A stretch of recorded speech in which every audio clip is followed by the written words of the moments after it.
In today's video, I'm going to teach you how to add product options on Shopify. By the end, you'll know exactly how to let customers choose things like size or color right on your product page, which makes shopping clearer and can boost conversions. First, open your Shopify admin and go to the products area. From the list, click the product you want to edit. This takes you into the product editor, where you control everything customers see. Scroll down until you find the variants section. If you don't see any variants yet, that's okay. We're about to add them. Click the button labeled Add Options to begin. You'll be prompted to add an option name.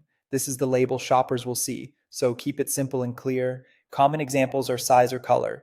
Use a consistent naming style across your store so everything looks professional and easy to scan.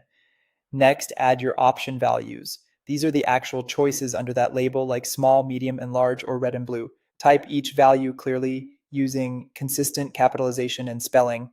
The order you enter them is the order customers will see on the storefront, so arrange them in a way that makes sense, such as smallest to largest or lightest to darkest. If you make a typo, just fix it before you continue. If your product needs more than one set of choices, click Add Another option. For example, you might combine size with color. Shopify will use these options to create variations automatically, which can result in many combinations, so it's a good idea to plan the values you truly need. Clear labels and concise values help customers find the exact variant without confusion. When you're satisfied with your options and values, click Done to confirm your setup. Finally, click Save to make your changes live. Saving is important. If you close the page without saving, your new options won't appear on the product page. That's all it takes. Customers will now see drop downs or buttons for the options you created, and they can select the variation that suits them before adding the product to their cart.